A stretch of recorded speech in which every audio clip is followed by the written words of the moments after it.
Mais la poussière de la terre dont Dieu parlait, prophétiquement parlant, cela ne symbolise pas cette poussière ici, la terre où nous sommes en train de piétiner. Mais la poussière de la terre dont Dieu était en train de parler, c'est la vie de l'homme. C'est-à-dire que l'homme a été pris de la terre. L'homme est poussière. Tu as été pris de la poussière, tu retourneras dans la boue. Alors l'homme sans Dieu est la poussière. C'est lui qui est la nourriture de Satan. Amen. Oh non, Dieu il a dit à Satan, tu vas te nourrir de la poussière de la terre. Ce n'est pas cette poussière-là où tu vas rencontrer le diable en train de se nourrir de la poussière. Non, la poussière de la terre, c'est ce corps ici. Ce corps qui a été pris de la terre, c'est la nourriture de Satan. Et la femme. Alléluia. Je mettrai une limite entre toi. La femme dont tu es en train de parler, ce n'est pas Ève. Dieu, tout étant prophète, il va dans la dimension prophétique. Dieu savait qu'il y a une véritable Ève qui sera sur la terre des vivants. Et cette Ève-là, c'est l'église. L'église qui sera sur la terre des vivants, l'église ne peut pas collaborer avec Satan. Satan ne peut pas collaborer avec l'église. Jésus mourant, les 4 militaires, ils ont pris l'habit de Jésus, se sont divisés. Ce sont des païens, des Romains. Voilà pourquoi aujourd'hui, nous les païens, nous sommes en train d'apporter l'évangile dans les 4 coins du monde entier. Aujourd'hui, quand vous allez aller en Chine, Jésus-Christ est prêché. Quand vous allez aller partout, Jésus-Christ est prêché. Voilà pourquoi aucun chrétien ne mourra dans les 4e vagues. Parce que le 4e jour, c'était le jour où Jésus avait ressuscité Lazare. Je ne veux pas aller trop loin parce qu'il y a des choses que Satan, le diable, est en train de faire, que les chrétiens doivent comprendre dans la dimension prophétique. Raison pour laquelle cet homme qui est à la maison, on ne savait pas comment est-ce que nous allons faire. Mais les 4 amis, ils ont soulevé cet homme malade. Ils l'ont transporté. Ils ont dit qu'on ne peut pas passer par la porte, mais il faut passer par les toits. Oui, nous allons monter dans les toits. C'est là où nous allons entrer pour voir Jésus. Nous allons y arriver. Nous sommes sur le chemin des Canaan. Avec Jésus-Christ et François, nous allons y arriver. Alléluia. Gloire à Dieu. Avec Jésus-Christ et Emmanuel, nous allons y arriver. Parce qu'avec Jésus-Christ, nous avons toujours cette espérance d'aller jusqu'à la destination. Donc on arrive jusqu'à la destination. Jésus ne nous abandonne pas en cours de route parce qu'il n'a jamais fait et il ne le fera jamais. Donc ça, ce n'est pas la nature de Dieu. Dieu, quand il s'engage dans quelque chose, Dieu il va jusqu'au bout. Mais en marchant, nous allons rencontrer des Philistins, nous allons rencontrer des Moabites, nous allons rencontrer des Amalécites, nous allons rencontrer des Jébusiens, nous allons rencontrer toutes ces personnes, nous allons les rencontrer. Ils vont s'opposer. Non, non, non, ici, vous n'allez pas passer. Mais Dieu, il va toujours nous faire passer. Amen. Les Amalécites, ils sont venus, les premiers peuples, pour attaquer Israël. Tout de suite après l'Égypte. Non, non, non, ici, vous n'allez pas passer. Moïse, il a dit, non, nous allons passer. Ils ont dit, non, non, vous n'allez pas passer. Alléluia. Amen. Moïse dit, bon, ça va. Comme vous ne croyez pas que nous allons passer, je souhaite, toi, tu vas descendre de ces champs de bataille. Mais moi, je monte au sommet de la colline avec la verge de Dieu. Et les Amalécites ont été écrasés. Ils étaient très étonnés. Mais ce peuple qui ne s'est jamais bâti, comment aujourd'hui ils se sont bâtis avec nous et ils nous ont gagné.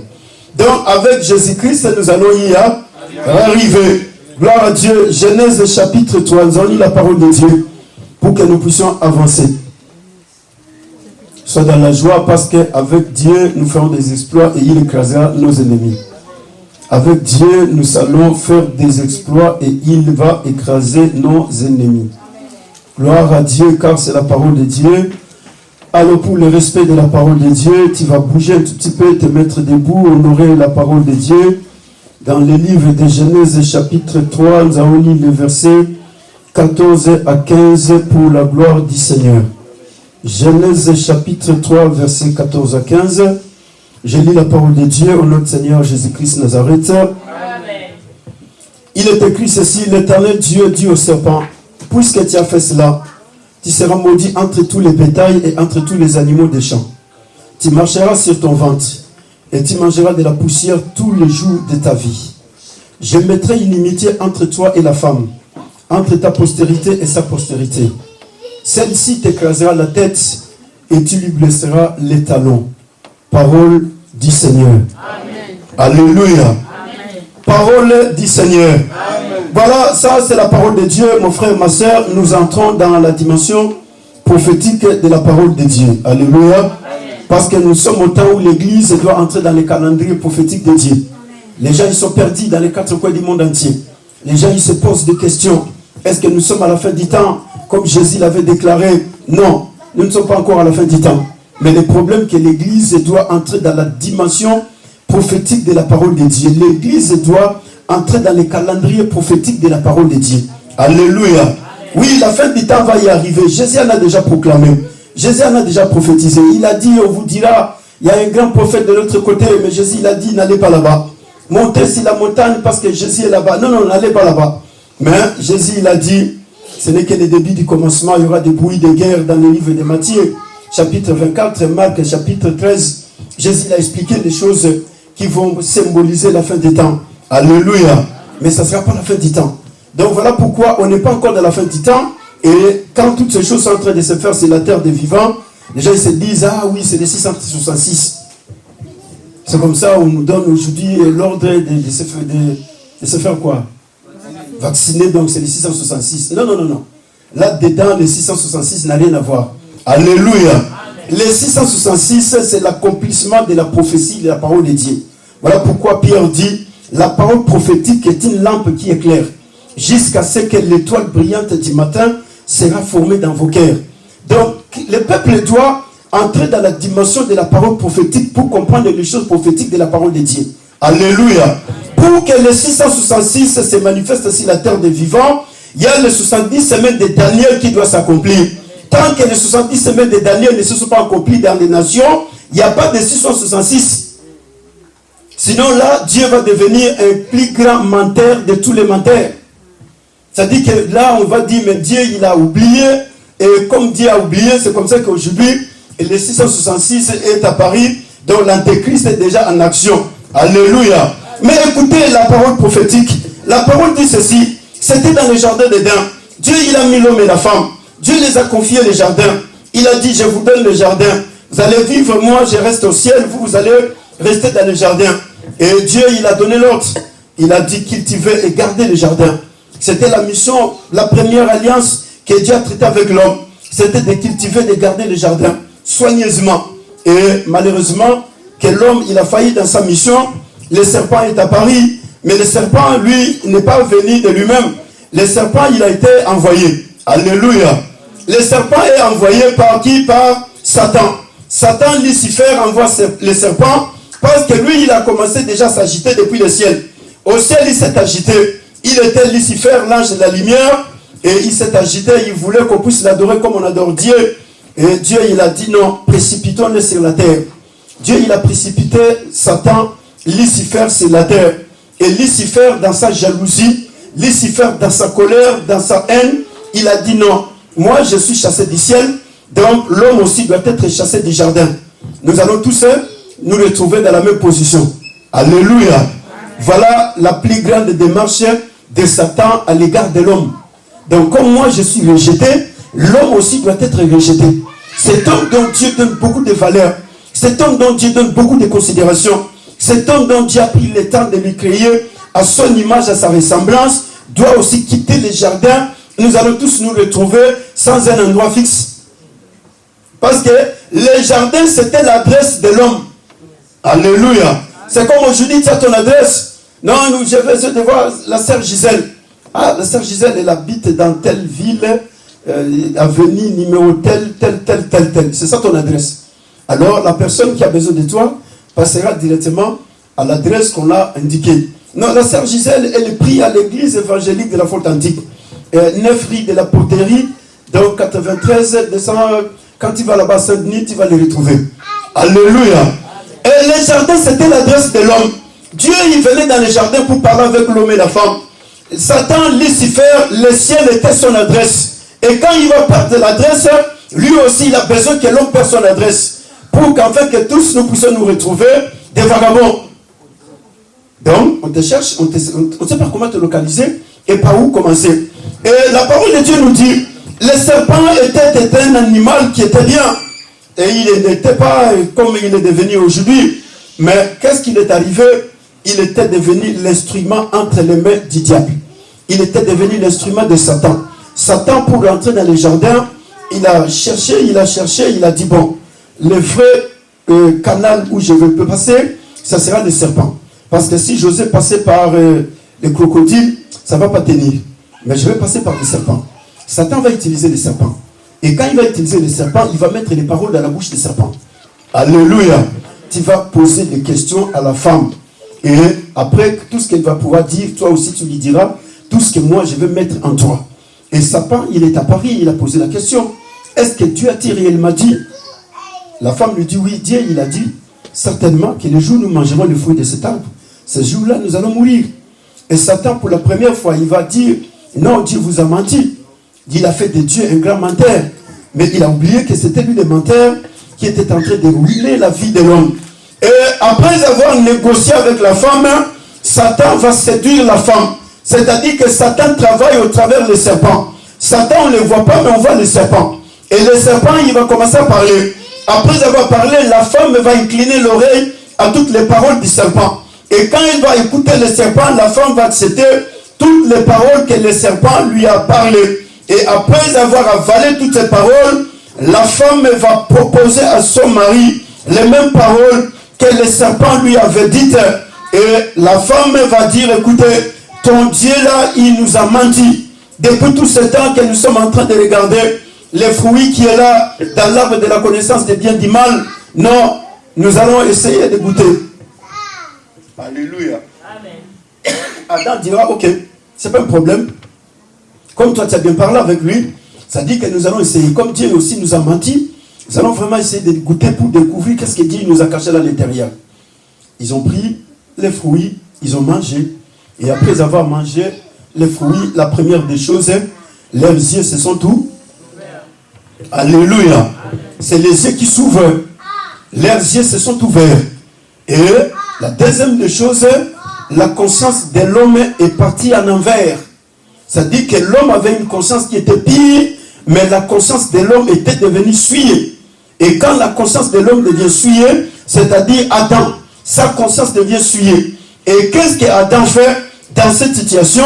Adam va commencer à incriminer Dieu. Voilà, j'étais bien quand j'étais tout seul dans le jardin. J'étais obéissant, j'étais respecté. Mais depuis le jour que tu m'as donné cette femme, voilà ce qui m'est arrivé aujourd'hui. C'était à cause de quoi? La conscience d'Adam était devenue souillée. La conscience était devenue impure. Or, quand la conscience devient impure, on oublie tous les bienfaits. Voilà pourquoi l'être humain avec une conscience impure, il a oublié Dieu sur la terre des vivants. Il a oublié le Créateur. C'est comme ça que vous irez dans les quatre coins du monde entier. Il y a certaines personnes qui lui diront Dieu existe, il te dira non, Dieu n'existe pas. Tout ça c'est pourquoi? Parce que les serpents, la démarche qu'il a effectuée, c'est d'essuyer la conscience de l'homme. Et quand la conscience devient impure, cette conscience oublie tout ce qui est de bon. La conscience oublie. Qu'est-ce qu'elle maintenant elle va commencer à faire? Elle va commencer à faire des choses qui sont mal. Ce qui est très très mal, c'est ce que la conscience va commencer à faire. Alors c'est comme ça que notre père Adam dans le jardin, la chose la plus difficile, c'était sa conscience qui était devenue impure. Et il va commencer à accuser Dieu pour dire à Dieu, c'est la femme que tu m'as donnée. Mais la même femme, le jour où elle est apparue, le même Adam a été devenu un véritable chantre. Le jour où la femme était apparue, voici cette fois-ci l'os de mes os, la chair de ma chair, elle sera appelée femme. Alléluia. Amen. Mais le même chantre qui avait chanté ce jour-là, et quand les choses ont commencé à tourner très mal, le chantre, il est quitté de l'état de chantre, il était devenu musicien. Parce que quand on quitte chantre, on devient musicien. Alléluia. Amen. Il est devenu musicien. Et il a commencé à chanter des chants qui ne sont pas pour adorer Dieu. Parce qu'un musicien, il peut chanter tout ce qu'il veut parce qu'il est musicien. Mais un chantre, il va chanter pour la gloire de Dieu. Alléluia. Mais écoutez, le plus grand problème n'est pas celui-là. L'homme, il a consommé le péché. L'homme, il a péché, il s'est séparé de Dieu. Et quand il s'est séparé de Dieu, Dieu, il est venu. Dieu, d'abord, il a toujours besoin de savoir la cause de la situation. Qu'est-ce qui a originé cette situation? Parce que Dieu ne peut rien traiter s'il n'a pas l'originalité de la situation. La cause du problème. Qu'est-ce qui a fait que cela vous arrive? Et la femme lui dira, c'est le serpent qui m'a envoyé pour que je puisse manger là, les fruits. Dieu dit, heureusement que tu m'as donné la cause, la raison. Voilà pourquoi Dieu, il traite les choses, mais il doit aller dans l'origine. Qu'est-ce qui a fait qu'aujourd'hui, les gens commencent à vivre de cette façon? Et Dieu, quand il a la cause de la situation, maintenant, il se met à traiter la situation pour en fait donner la solution. Et quand la femme dit à Dieu que c'est le serpent qui m'a séduit, et le serpent m'a demandé de manger les fruits, le serpent m'a dit que tu étais un menteur, le serpent m'a dévoilé beaucoup de choses, Dieu lui dit, écoutez, ça va, c'est pas un problème. Je n'ai plus un problème avec toi, toi reste pas à côté. Dieu, il va se présenter devant les serpents. Et Dieu, il regarde les serpents, il lui dit, écoutez, dès aujourd'hui, c'était un animal qui était bien, mais j'ai retrouvé les rises de Satan en toi. Et comme j'ai retrouvé ces rises-là, et tu es parti avec ces rises, tu as ruiné l'homme, que j'ai fait à mon image, à ma ressemblance. Toi, tu es le premier des animaux que je suis en train de maudire sur la terre. Ça dit que le serpent était le premier animal qui a été maudit particulièrement. Parce qu'il y a une malédiction qui est générale. Donc Dieu, il a maudit toute la création. Mais le serpent n'a pas été maudit dans la malédiction générale. Dieu, il a dit, parce que l'homme a péché, j'ai maudit la terre. La terre te produira des ronces et des épines. Ça, c'est une malédiction générale. Mais il y a une malédiction particulière qui est sortie de la bouche de Dieu. Dieu, il va maudire le serpent. Il lui dit, à partir d'aujourd'hui, tu ne vas plus marcher à quatre pattes, mais tu vas commencer à ramper sur la terre et tu vas te nourrir de la poussière de la terre. C'est ça la malédiction dont Dieu avait prononcé. C'est-à-dire quoi? C'est le mauvais sort de Dieu. Parce que Dieu, il était en colère ce jour-là par rapport à tout ce que les serpents avaient fait. Et Dieu, il va maudire le serpent. Et la malédiction des serpents était restée une malédiction qui est personnelle, particulière. Donc le serpent lui seul va commencer à ramper sur la terre. Il n'y aura pas un autre animal si ce n'est que le serpent. Le serpent lui seul va commencer à se nourrir de la poussière de la terre. Donc aucun autre animal ne va se nourrir de la poussière de la terre. Mais j'espère qu'avant que le serpent commence à ramper sur la surface de la terre, il avait quatre pattes. Comme les autres, non? Les antilopes et tous les autres, les lions, ils ont quatre pattes, non? Alléluia. Les chevaux et tous les autres. Je crois qu'il était comme ça. Et Dieu va commencer à parler. Et la malédiction est tombée sur le serpent. Écoutez frère, écoutez ma soeur. Il y a des choses que l'église aujourd'hui doit comprendre. Et non seulement comprendre, que l'église doit vivre. Alors pour que cette église vive ces choses, l'église doit entrer dans la dimension de la pensée prophétique de la parole de Dieu. Si l'église n'entre pas dans la dimension de la pensée prophétique de la parole de Dieu, ça sera difficile pour que cette église puisse évoluer. Ça sera difficile pour que les chrétiens puissent avancer avec le Saint-Esprit. Ça sera très difficile pour que nous puissions faire des exploits comme nous le disons. Avec Dieu, nous faire des exploits, il écrasera nos ennemis. Alléluia. Le serpent est maudit. C'est le serpent physique qui est maudit. C'est-à-dire, ce serpent que le diable a utilisé, l'instrument entre les mains de Satan. Cet instrument que Satan a utilisé, Dieu commence par maudire cet instrument. Et quand Dieu maudit cet instrument que Satan a utilisé, Dieu ce jour-là, il va maudire deux types de serpents. Le premier serpent, c'était le serpent physique que nous voyons qui est là en train de ramper dans toutes les forêts, partout s'il entre ici, tous nous allons fuir. Même s'il est un petit serpent de rien du tout. Tout le monde ici va commencer à se cacher. Ah, pasteur, il y a le serpent qui est entré. Et surtout, les sœurs, ils vont chercher partout comment fuir. Parce que la femme et le serpent, ils ne peuvent pas collaborer. Alléluia. Donc, quand le serpent entre, la femme est capable de dormir dehors parce qu'il y a un serpent dans sa maison. Il va attendre jusqu'à ce que son mari va venir chercher une pierre, soit chercher une arme pour, soit couper avec un marteau, soit avec une machette, pour que la femme puisse entrer dans la maison. Parce que c'est la parole qui est sortie de la bouche de « Je mettrai une inimitié entre toi et la femme. Et entre ta postérité et la postérité de la femme, je mettrai une inimitié. » Alors ça, ce sont des choses très importantes que toi et moi, nous devons saisir selon la pensée de Dieu. Le serpent physique est maudit. Et ce serpent physique, Dieu lui donne la nourriture. Ce qui est bien avec Dieu, même si Dieu t'est maudit, mais Dieu, il te donne ta provision. Alléluia. Dieu le maudit, mais Dieu lui donne la provision. Donc, je t'ai maudit, mais tu ne vas pas mourir de faim. Est-ce que vous comprenez? Amen. Alléluia. Amen. Tu es maudit, mais malgré ta malédiction, mais je te donne une nourriture. Voilà pourquoi, frère, c'est même l'homme qui est sous la malédiction, Dieu lui donne la nourriture, il doit manger. malgré sa malédiction. Même si les choses n'avancent pas, mais il doit manger. Parce que Dieu, il sait que tu dois te nourrir pour enfin continuer la marche.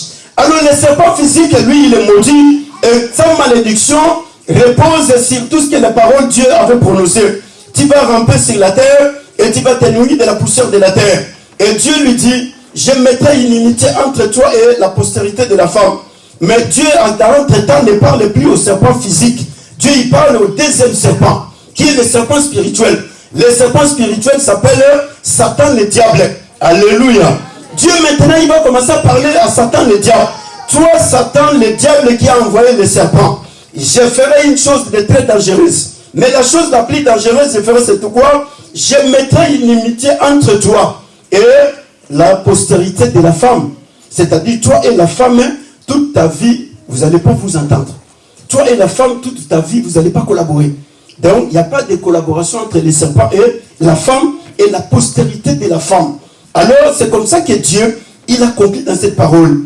Et dans cette malédiction, il y a des paroles puissantes qui sont de la bouche de Dieu. Il y a des paroles de vie qui sont de la bouche de Dieu. Ce que j'aime bien avec Dieu, frère et sœur, même si Dieu il est en train de maudire, mais dans la malédiction, Dieu il prononce la parole de la bénédiction. Même si Dieu il est en train de condamner, mais dans la condamnation, Dieu il est en train de prononcer une parole de justice. Même si Dieu il est en train de faire sortir l'homme dans le jardin, même le chasseur du jardin, Dieu est en train d'accompagner l'homme pour qu'enfin que cet homme puisse bénéficier de quelque chose venant de la part de Dieu. Alléluia. Les serpents doivent se nourrir de la poussière de la terre. Mais la poussière de la terre dont Dieu parlait, prophétiquement parlant, cela ne symbolise pas cette poussière ici. La terre où nous sommes en train de piétiner. Mais la poussière de la terre dont Dieu était en train de parler, c'est la vie de l'homme. C'est-à-dire que l'homme a été pris de la terre. L'homme est poussière. Tu as été pris de la poussière, tu retourneras dans la boue. Alors l'homme sans Dieu est la poussière. Et c'est lui qui est la nourriture de Satan. Amen. Oh non, Dieu il a dit à Satan, tu vas te nourrir de la poussière de la terre. Ce n'est pas cette poussière-là où tu vas rencontrer le diable en train de se nourrir de la poussière. Non, la poussière de la terre, c'est ce corps ici. Ce corps qui a été pris de la terre, c'est la nourriture de Satan. C'est la nourriture du serpent. Le serpent, il se nourrit avec ses corps. Voilà pourquoi vous voyez aujourd'hui, le serpent, il est en train de travailler. Il est en train de se nourrir. Les gens dans les quatre coins du monde entier, ils vivent avec cette nourriture. Le serpent, il mange bien. Alléluia. Amen. Tous les matins, chaque minute, chaque seconde, il mange très bien le serpent. Vous verrez les gens qui sont en train de tatouer leur corps. Mais c'est la nourriture des serpents. Le serpent, il est dans la joie. Les gens, ils sont en train de vivre selon la mode. La mode là que les gens sont en train de vivre. C'est ça la nourriture du diable. Il est en train de bien se nourrir. Et comme Dieu a parlé, cette parole doit s'accomplir. Parce que si cette parole ne s'accomplissait pas, ça serait très dangereux. Dieu deviendra un menteur. Mais Dieu n'a jamais menti et il ne mentira jamais. C'est comme ça que vous voyez aujourd'hui, Satan, il est en train de tout faire. Par tous les moyens, il doit continuer à se nourrir de la poussière de la terre. Cette poussière de la terre, qui sont les milliards des hommes et des femmes sur la terre, qui sont sans Jésus. Ces personnes qui n'ont pas Jésus-Christ dans leur vie, sont la nourriture de Satan. À tout moment que Satan veut t'utiliser, il va t'utiliser. À tout moment que Satan veut te cribler, il va te cribler. À tout moment que Satan veut t'amener dans son chemin, il va t'amener. Parce que tu es sa nourriture. Alléluia. Amen. Voilà pourquoi l'Église doit proclamer la parole de Dieu.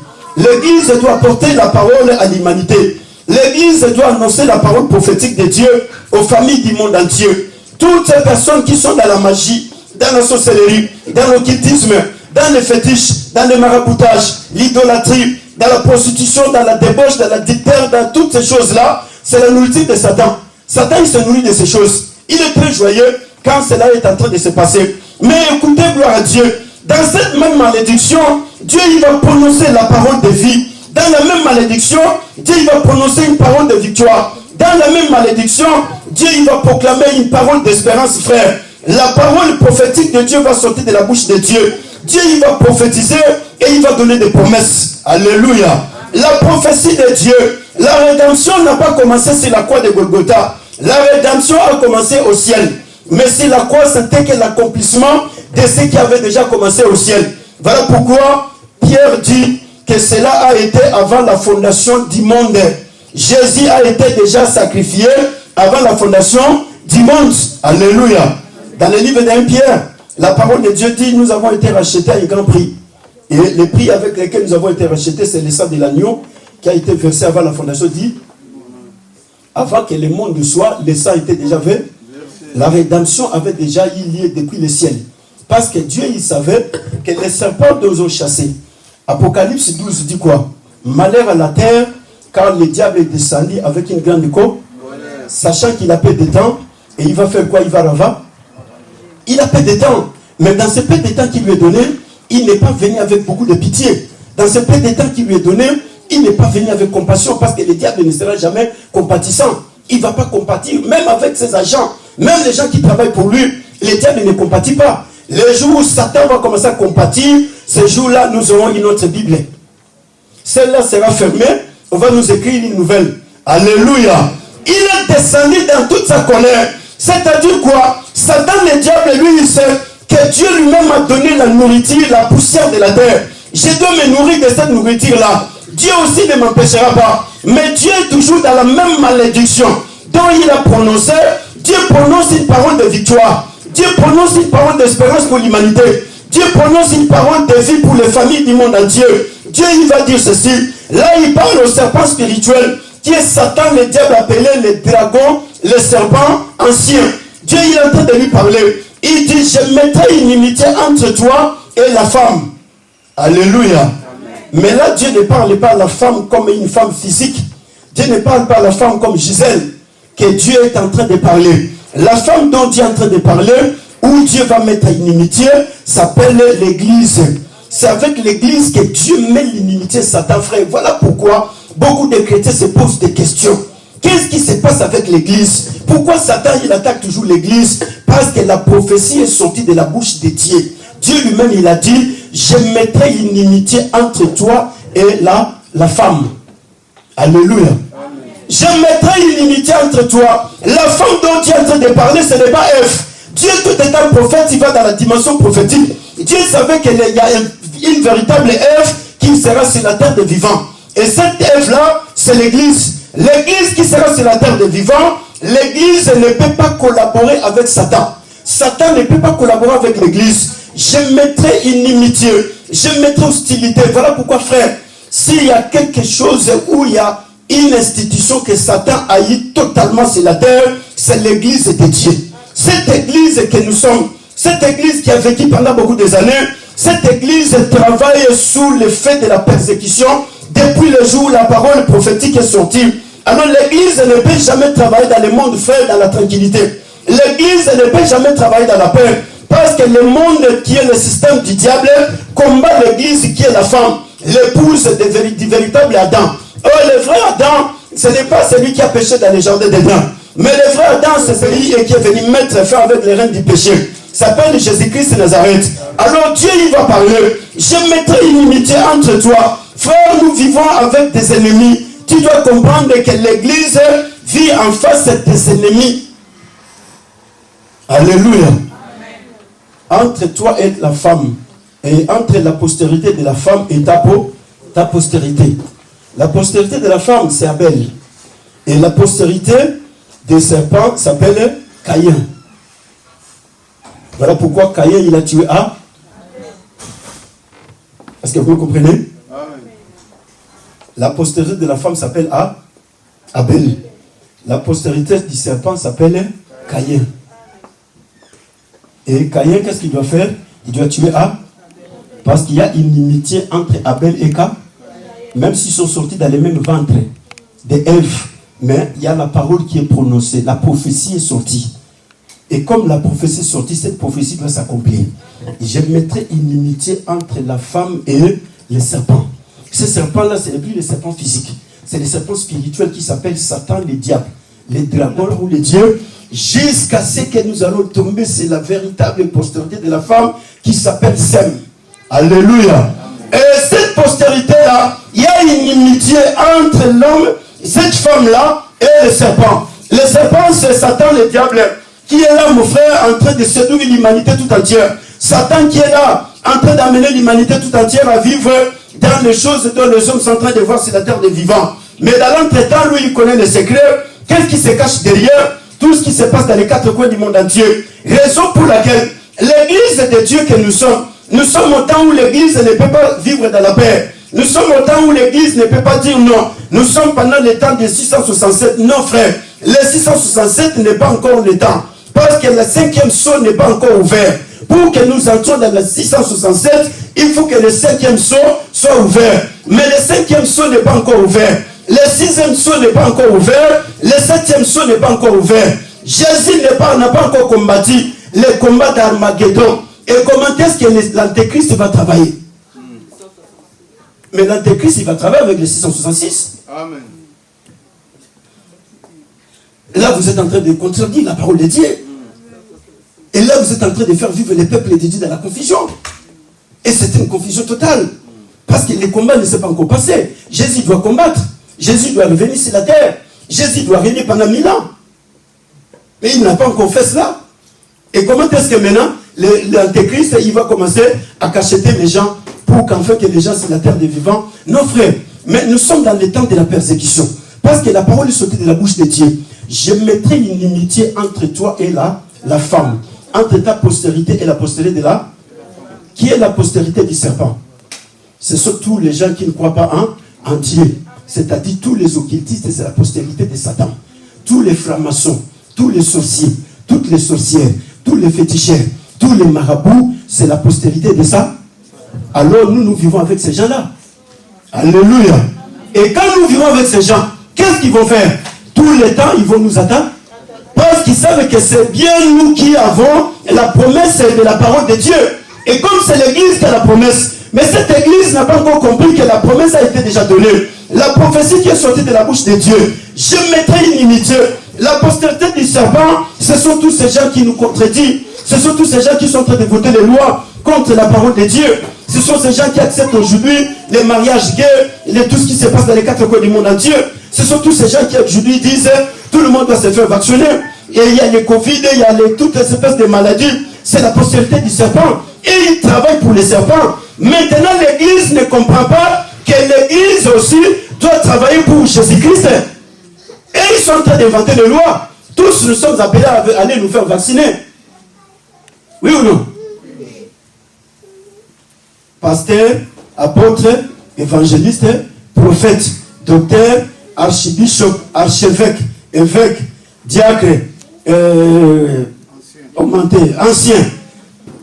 Tous les gens qui ont des grades, 15 fois prophète des nations, 27 fois prophète international, 15 fois évangéliste mondial. Nous sommes appelés tous à aller se faire va. Alors où est la parole de Dieu?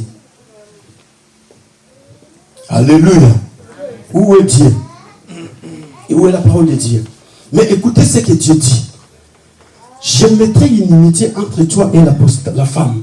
La femme qui est l'église. La véritable Ève. Qui est l'église qui doit sortir d'Adam. Voilà pourquoi les jours où Jésus était en train de mourir sur la croix, on ne pouvait pas les laisser partir comme ça. Les soldats romains sont venus, ils ont enfoncé leur épée dans les côtes de Jésus. C'est là où Ève a été soutirée ces jours-là. L'Ève qui a été soutirée dans le jardin d'Éden. C'était l'Ève physique, qui est la femme dont Dieu avait parlé, qui s'est rencontrée avec les serpents. Mais maintenant, il y a une véritable Ève qui doit sortir dans les côtes du Seigneur. Et Jésus en moi sur la croix, frère. La prophétie de la parole de Dieu doit finalité s'accomplir. Qui a poussé les soldats romains de mettre l'épée dans les ventres de Jésus? Qui les a poussés?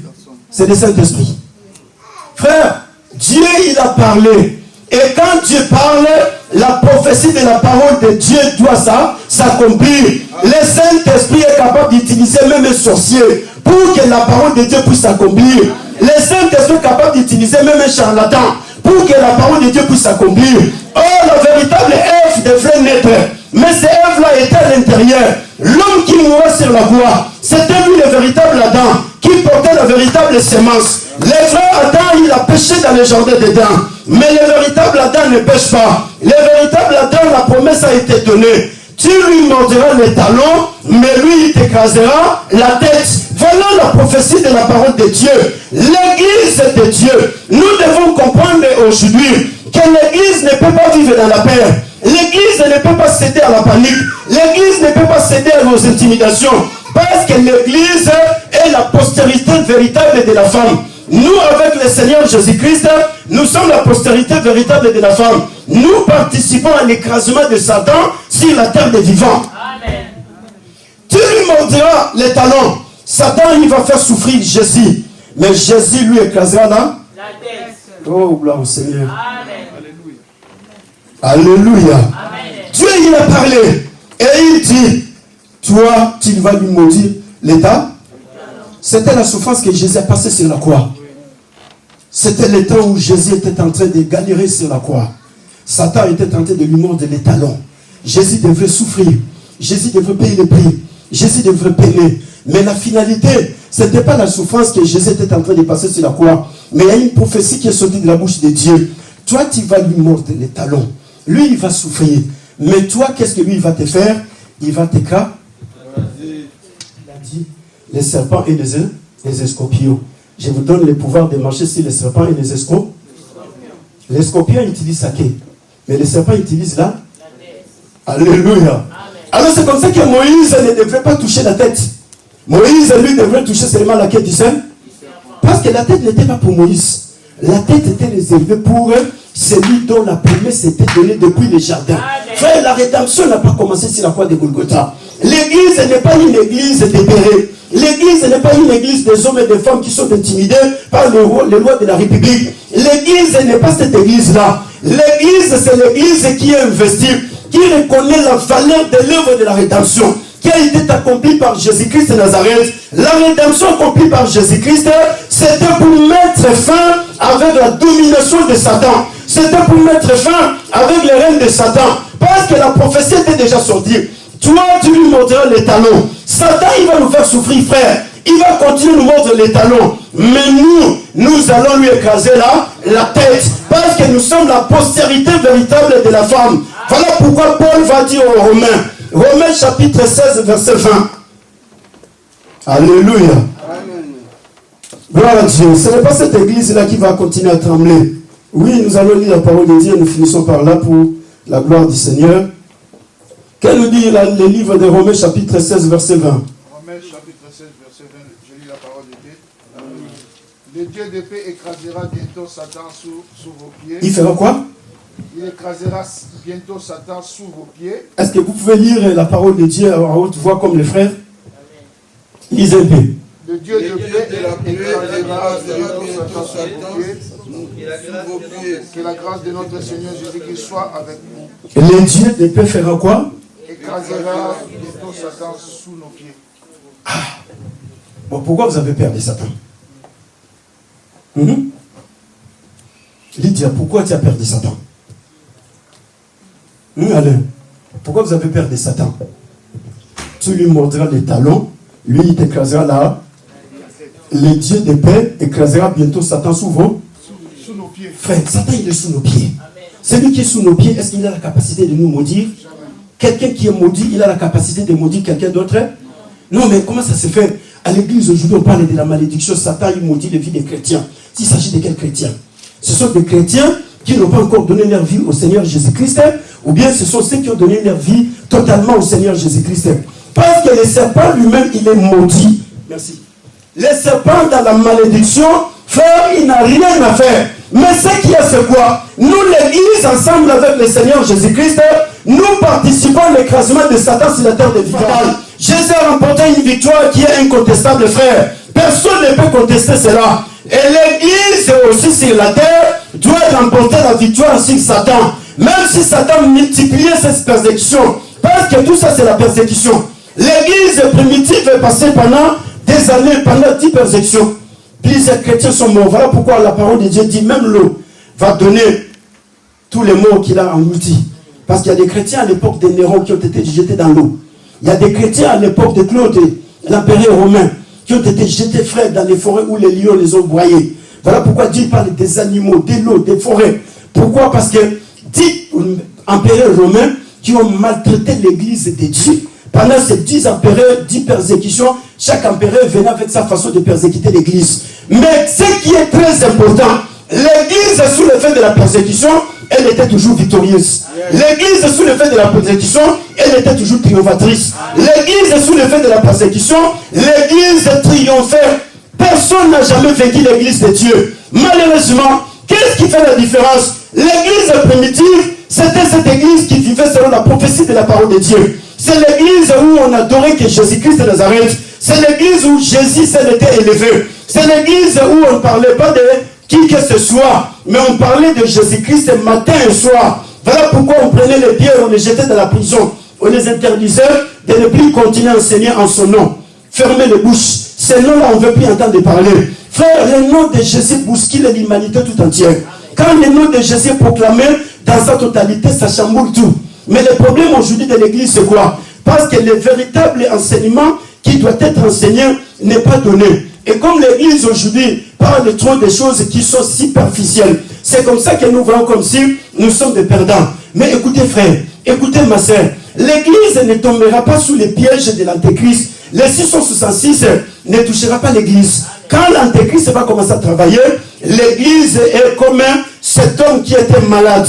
L'homme qui était malade, pour l'introduire dans la maison où se trouvait Jésus, il fallait 4 amis. Amen. Alléluia. Les 4 amis, ils ont compris que notre ami est malade. Nous devons l'amener pour qu'enfin que nous puissions l'introduire dans la maison, parce que Jésus est dans la maison. Or, l'église, pour avancer sur la terre, a besoin de 4 colonnes.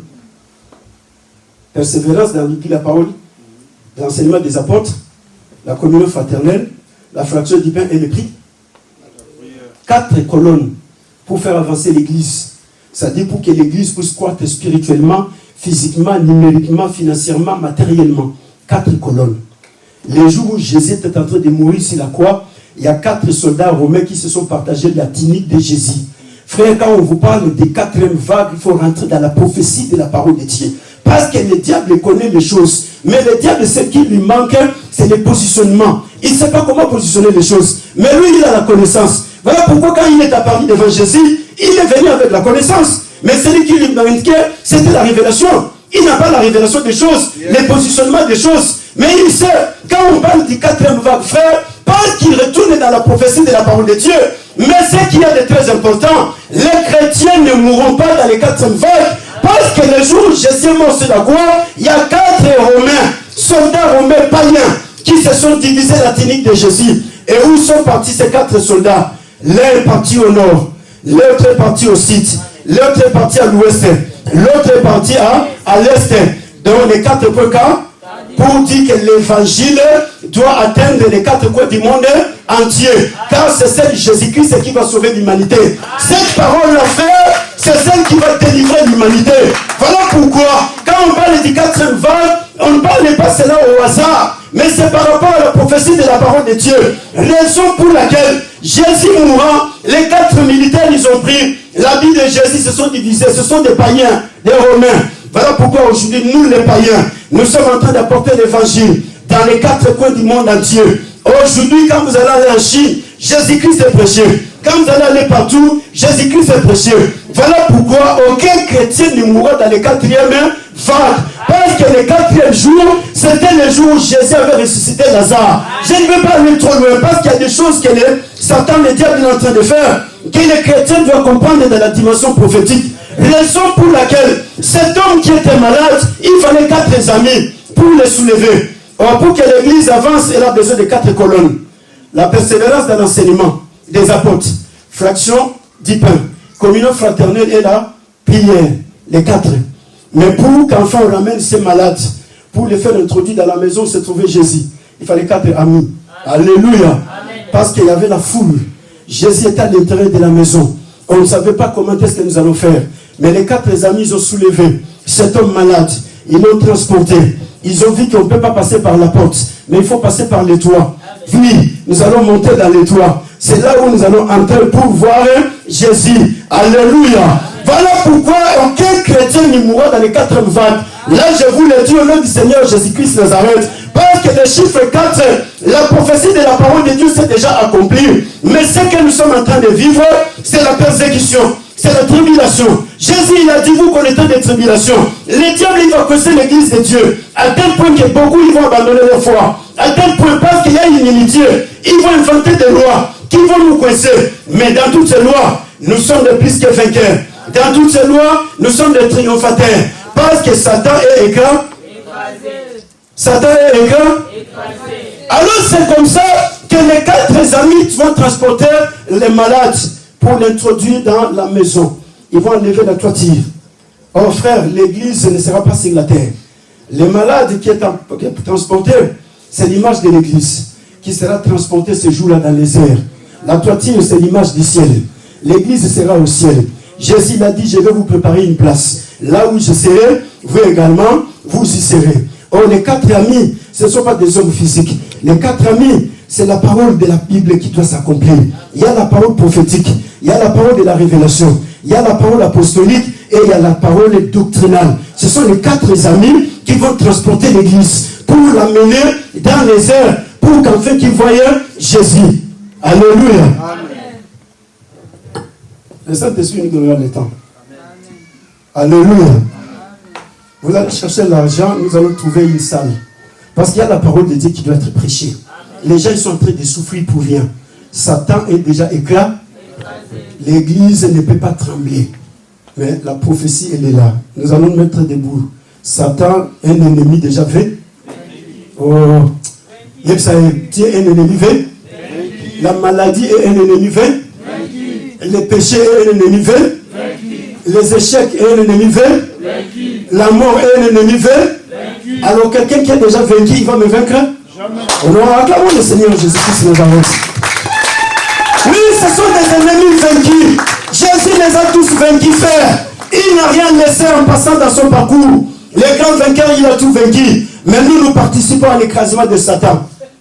Chante un peu ces gens-là. Satan, plus bas, plus bas, plus bas. Satan est plus bas. Allez, tu vas écraser Satan.